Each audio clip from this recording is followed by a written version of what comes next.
Okay, John Gibbons. Thank you for remixing Dating. It's a pleasure. It was a great track to remix. Thank you. Well, I'm very proud to have a John Gibbons remix. And I'm proud to be doing a MayKay from your first solo album. Yeah. Yeah, and it's the first remix and I love it because I wanted, I don't know what I wanted, but I just wanted something that I wouldn't in a million years be able to make myself.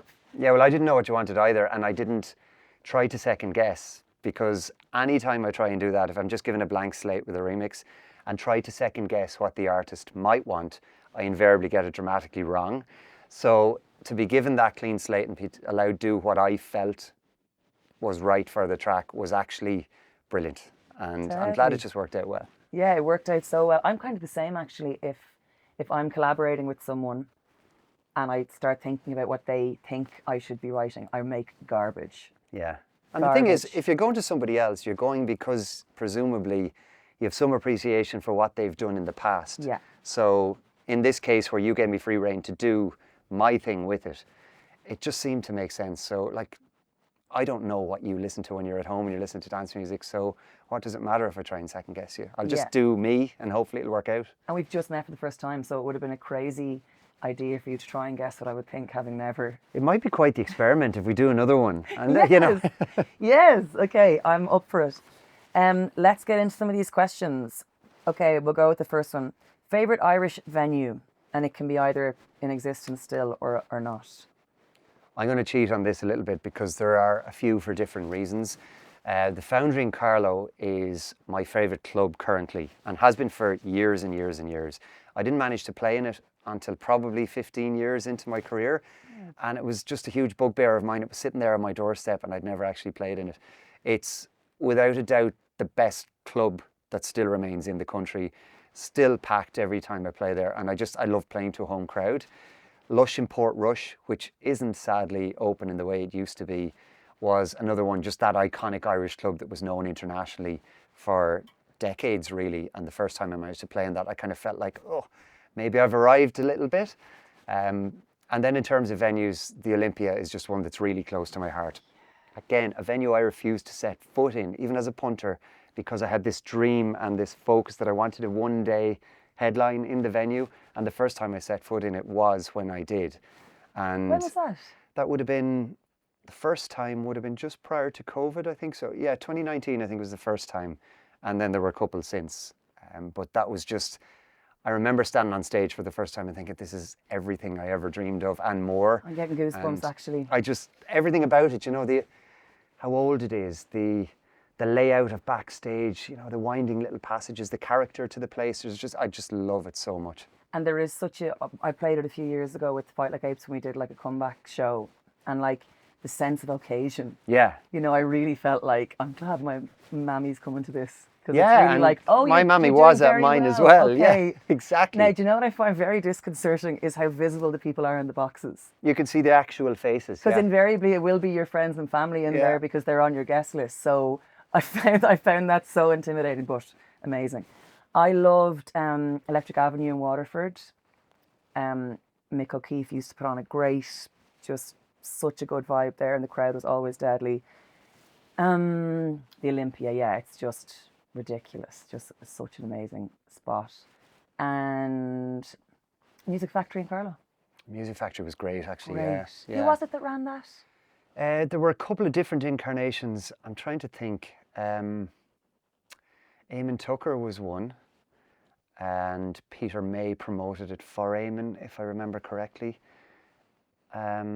Subsequently, it was taken over by a couple of others. Yeah. And then I know a lot of the dance nights that I would have featured in were run by external promoters. So Planet Love, Jill Morrow, Billy Dunseith would have been heavily involved there. Class. It's such a shame. There's so many great venues. There's still so many great venues. And the Savoy in Cork's opening back up. Oh, wow. Well, that was always one of my favourites. I haven't been in it in years. 10 years it's been shut. Wow. So deadly. I cannot wait. I'm so glad to hear. It's like, I don't know, it's like hearing someone I like had a baby or something. If I hear of a venue reopening, I'm like, what? That's a lie. I don't care when people have babies. So studio or stage, which feels more like home to you and why? Stage every time. Like that's what I got into music for. I've always been a bit performative, I guess, even in childhood, but Like I tried my hand at everything from, you know, theatre acting to being in a band, singing, everything. Realised I was crap at lots of different things.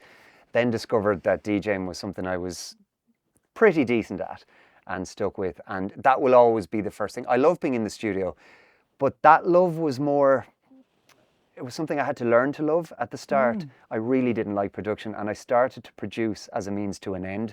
It always felt more natural to me to sing than to sit behind a computer and produce the music. But obviously I was a dreadful singer, so that wasn't on the cards. Yeah, still am. But yeah, it took years and years. Like I just didn't gravitate naturally towards the software involved, and I was always very tech savvy. Yeah, and I'm like, I don't mind being honest about it, because I know there are lots of people out there and, oh yeah, I love being in the studio or whatever. So many of us didn't, but there came a time in the mid 2000s, kind of around 2008, 9, where if you weren't producing, you were just completely left behind. So I had to start doing it, and doing it in earnest. I now love it, and it now feels natural. Yeah. But it's not my first love. My first love is definitely performing, and it always will be. Well, we're on the same page there, because the studio is a vehicle for me to get to the stage. Like everything, even what we're doing now, like promotion and all that stuff, is a vehicle to. Mind you, I do love chatting to other musicians, so that feels like part of it too. Yeah. Part of the stuff that I like. But yeah, it's all to get onto the stage, which might surprise some people who see how deeply anxious I get on the lead up to a gig. Right. And the thing that gets me through it is I'm like, you know for a fact that the second you step on stage, it's going to be. And what's the fine. Anxiety? What is it that's going through your mind? That everyone will find out that I'm a spoofer. I can relate to that. That everyone will en masse go, oh, terrible, and walk out and laugh. Yeah, it hasn't happened yet, though. No, it hasn't. What song do you secretly wish you'd written? Oh, loads. But if I was to pick one, Free Fall Skydive, which is a song that came out on Renaissance Records, which I think was Seb Fontaine and that crew back years and years ago. And I remember growing up listening to that song, and it was almost like the dance version of Bohemian Rhapsody for me. It's like, how did they write that song? How did that come into being? It breaks all rules. There's no obvious structure. Bohemian Rhapsody, there's no chorus. And, you know, Skydive was like this for me as well. It was just this epic journey that lasted 7 or 8 minutes that would somehow hold a dance floor, but you could sit and listen to at the same time, and you'd go through these different worlds and different stages of the track. And one of the reasons it's endured for me as well is a lot of dance music now has become so formulaic and so disposable and quick, and get in and out in 2.5 minutes. Otherwise, skip rates and streaming, just, you know, you're not going to get the ears. And that song just still feels so real. And I occasionally play it at a gig, kind of as a finale or whatever, depending on what audience in front of me, and it still holds the floor. And while there's with younger crowds, there's still this initial kind of, what's going on here? There's something about it. It's the magic, it's that X factor, that je ne sais quoi, that keeps them on the floor, and suddenly you see it starting to seep into them, and they're engaged and they stay the course, which younger crowds tend not to do if everything is just thrown at them too quickly. It's, you know, I don't know if you've noticed this with live performance, but in an era where we're being told you have to be quick, you have to mash everything up, and everything has to be disposable, I think there's a subconscious railing against that now that's starting to seep back in to audiences and crowds, and they want that something that's a bit more real, that connects with them in some kind of visceral way. Or again, I think it's a subconscious feeling as opposed to this thought about thing. It comes back to second guessing. Second guess your crowd, you lose them. Well, I completely agree, and I've definitely seen it. I feel this way about like Minnie Riperton, Les Fleurs, which is a song. I'm sure some muso would tell me that there's an actual definite structure to it and that I'm a fool, but to me it feels like one of those ones that's like 2 songs stuck together, but it works. Yeah. And it's euphoric. But you have to start in the valley first to go up to the top of the mountain. Yeah. And I felt that way with our Whelan's show in December. I played with my full band, that when I look at the set list, and I'd be so nervous being like, there's 3 kind of slower songs there together, they'll all leave. And they didn't. They were absolutely with me, and it just made the crescendos more euphoric and like big. So yeah, I think there's a lot to be said for it. One song that instantly takes you back to being a kid on the streets of Carlow. Snap Rhythm is a Dancer. It's probably the song that made me consciously aware of the first time that dance music was a specific thing, a genre that was different to, say, whatever else I was listening to, Oasis, Blur, all that kind of stuff, Nirvana, you know. This was just something that grabbed me straight away, and I thought, I want more of this. And I graduated from that to, say, Technotronic, which would have been the slightly ravier equivalent. Yes. But that was the Banger. gateway drug for me. And it never let go of me either. It physically transports me back to various places, as you say, on the streets of Carlow, and school discos, all of that.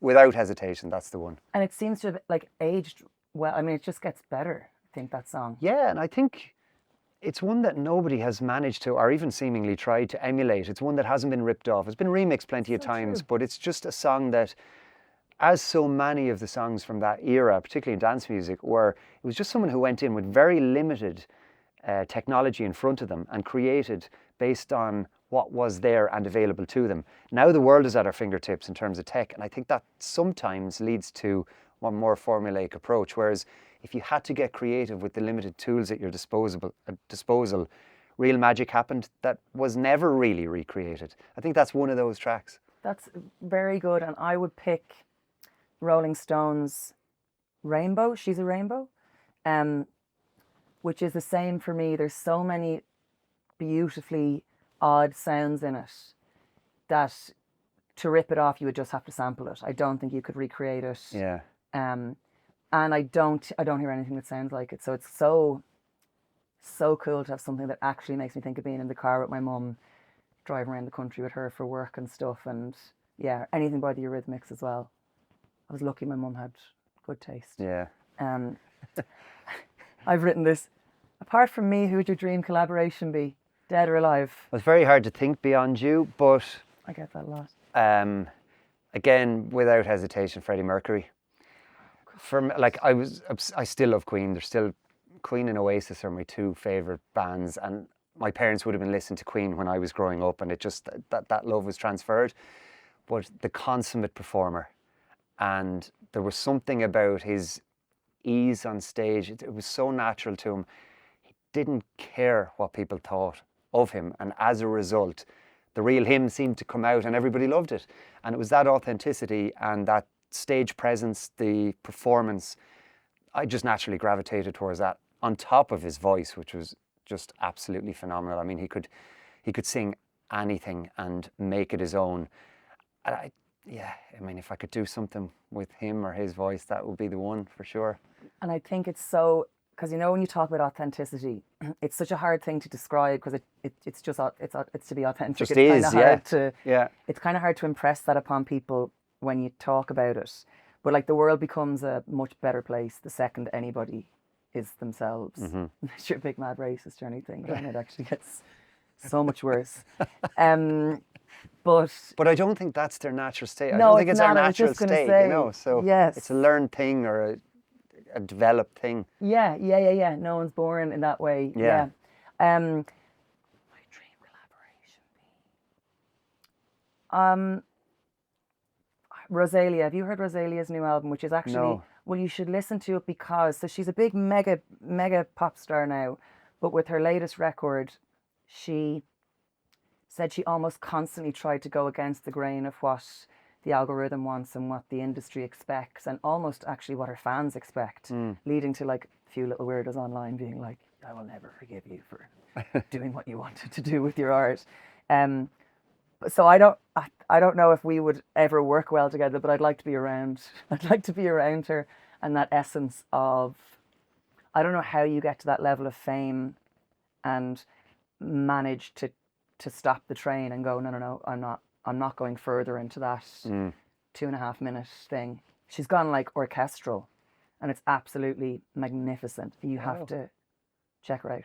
Well, I think if some people are good enough, as she would be, I'm thinking of David Bowie here specifically.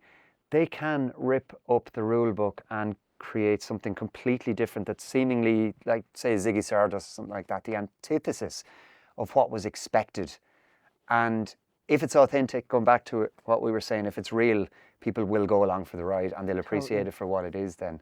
And that's, I guess, the beauty of art in general, music in our context. There are no rules. There should be no rules. The algorithm has placed rules on how people consume it and how we bring the art to market. But again, it's interesting to hear that, because I do think there is more and more of a pushback against it. I'm not saying the algorithm's going away anytime soon. It's not, obviously. But I think there is scope to still inject art into the changing world and the musical landscape that is now developing at a rate of knots. Yep, I'm with you. So church, school, bedroom or garage, where did you get your start playing, performing? Certainly wasn't in church, although I did do a reading on my communion. So And you got such a buzz off yeah, it. it was in Carlow Cathedral, actually. Yeah. Oh, that's a big starting stage. Musically, school. Again, like talent shows, stuff like that, school musicals. But my very first DJ gig was in school, and I often tell this story, not that it's dramatically interesting or anything, but I was on a student representative council organising fundraisers for the school. Discos were part of it, and one of the cool guys in school, who was the DJ, didn't turn up. And well, we knew kind of that day he wasn't going to turn up, he wasn't going. And I just had a big music collection. I said, how hard can it be? Stood up there on that stage and played CDs. And there was another DJ we had booked as well who played in the Foundry, so he was the big name, He was on before me inexplicably, and I remember thinking, this is still to this day. I remember looking out at 400 people there who I knew anyway from school, and watching how they were interacting with me in a completely different way. People who bullied me, people who I was friends with, people who I didn't know, people who I didn't like. And it was just this one mass of people all interacting in the same way. It just changed everything for me. Wow. More so than singing in the band, more so than acting on stage. That was the thing. What age were you? I would have been 15. That's unreal. Yeah, and now I got carried away during the gig, and I thought I was Maxime from The Prodigy and picked up the mic and started doing all that as well. Is there footage? Probably not. No, I certainly don't have any.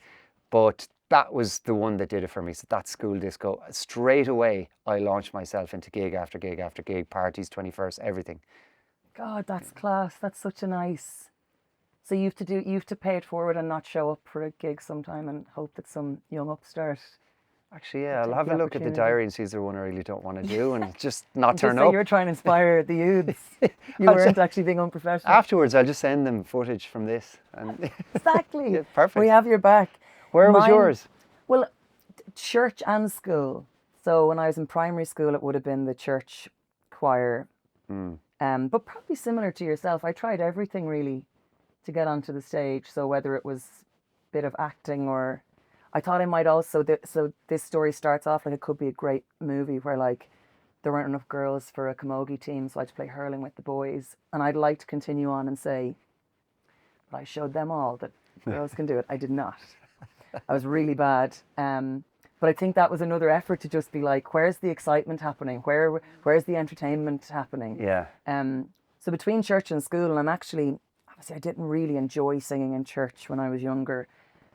But now I have that grounding of experience with it. And I sang recently at my friend's mom's funeral, and I just remember thinking like, I'm glad I know what I'm doing here, and I'm glad I can do this. Sure. So I can rubbish it all I want, but actually I'm quite grateful for that in it. And also I had an amazing teacher in primary school called Miss McAuliffe, who was just class and just fun and made everything fun. Brilliant. And then I was told I couldn't do it in secondary school. Really? That I had to do German. I don't speak a word of German now, just for the record. Isn't it amazing though, like speaking of German in secondary school and how these years can shape what it is we end up doing? Because I was big into language. I still love languages, but I wanted to do French and German, which were the only language options available. And I wasn't allowed. And I remember, to this day, it still annoys me.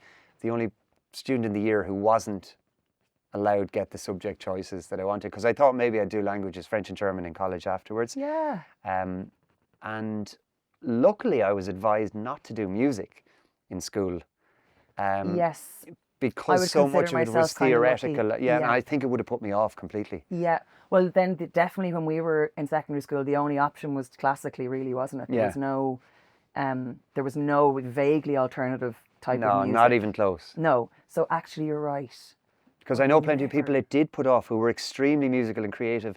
They did specifically leaving cert music and never sang a note again or played a note again, and that was that done for them. So we're not giving credit to the schools because that was just mean that they wouldn't let us do what they want, but Exactly, it worked out fine. Yeah. Okay, I'll take that.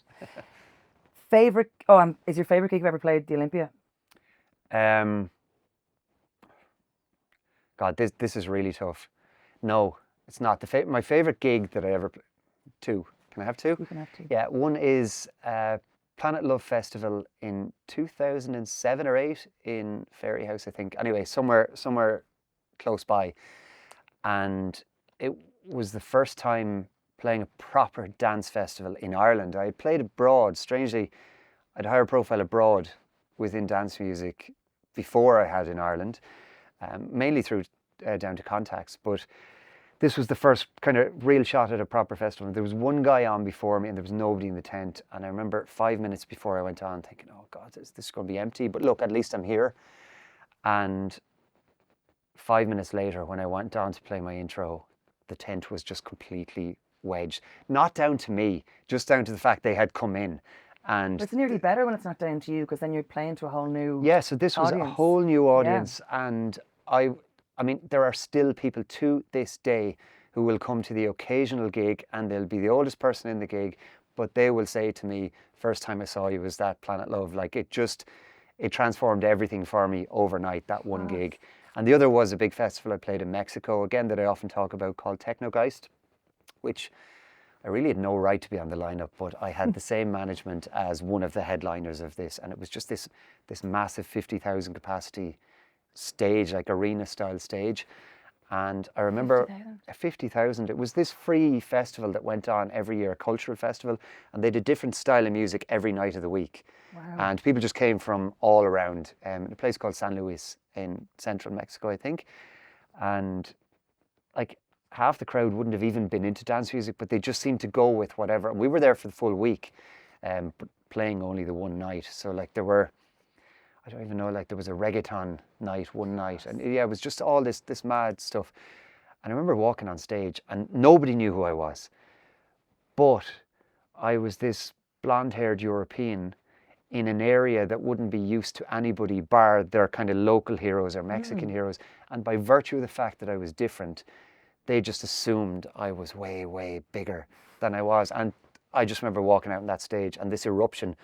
And I felt like an imposter before I went on stage, a bit like what you were talking about earlier. They're going to think I'm a fraud here. They're going to see through me. And they didn't. And it was just that goosebump moment for me. I thought, how am I here? Nobody even knows me in Ireland yet. And here I am in front of this mental crowd. And I'll never forget it as long as I live. So gorgeous. And it kind of ruins you a bit as well. Kind of does, yeah. Next time you're in a kind of a local gig and you're like, I played to 50,000 people last weekend. Yeah. We had a similar feeling the first time with Fight Like Ace when we played Reading Festival, that again, because social media wasn't such a big thing, you really had no gauge of what your reach was like anywhere else other than your own town. So we went on, I remember we were so cocky, we were awful cocky. But we walked out on stage and we were like, oh, what the fuck are they all doing here? Yeah. What are they doing here? Like, and then of course I had that awful feeling of like they think we're someone else. Yeah. You know, going to open my mouth and they're all going to walk out and realise we're spoofers. But they didn't, and they were singing along. And I just remember I had that out of body feeling of like remembering me and Jamie in the little attic in his house writing these silly songs and being like, we brought all these people together and they're all smiling at me. Like, this is powerful stuff. Yeah. I think sometimes throughout my life I've doubted how important music is and wished I was a medic or a lawyer or something. But those moments so often just remind me of its power and importance. And it is important. And I think I would have those moments too where I kind of think, well, like what I'm doing is trivial. During, the rougher times and you're thinking, what's the point? But it really isn't. I think that what you've just described is in a way microcosmic of the grand reason why we're here. You know, like we are all connected in some way, even though society divides us and, you know, puts us in little boxes and we choose that ourselves a lot of the time. But ultimately we are all connected in some way as, you know, members of the human race or whatever. I know this is getting very esoteric, but that's a microcosmic description of that for me. And every time I experience that, whether it's a crowd of 20 or a crowd of 20,000, it's that same feeling. Yeah. And they're feeling the same thing that we're feeling. It's that sense of connection and belonging. Going back to the school disco, the people I didn't like, the bullies, we were all in the same place and we were all just on this level playing field. As we all, I think, arrive in this world anyway with a clean slate. It cleans the slate again. And I think that's what music does. That's what art does. That's what the non-professions do. You know, it's a different thing for a doctor or a lawyer. It's a different type of connection. But I don't know of anything else that has ever given me that sense of connection and belonging and being part of something greater than that moment on stage that you share with the collective whole in front of you. That's class. That's gorgeous. I think that's a good place to leave it. I want to leave on that very positive. I hope they don't see through that. We can start giving out once he turns the cameras off. It's fine. That's gorgeous. Thanks. Thank you. Great questions. What a great way to meet someone. I'm going to bring this with me everywhere. Yeah, exactly. I'm going to keep this. Class. Thank you.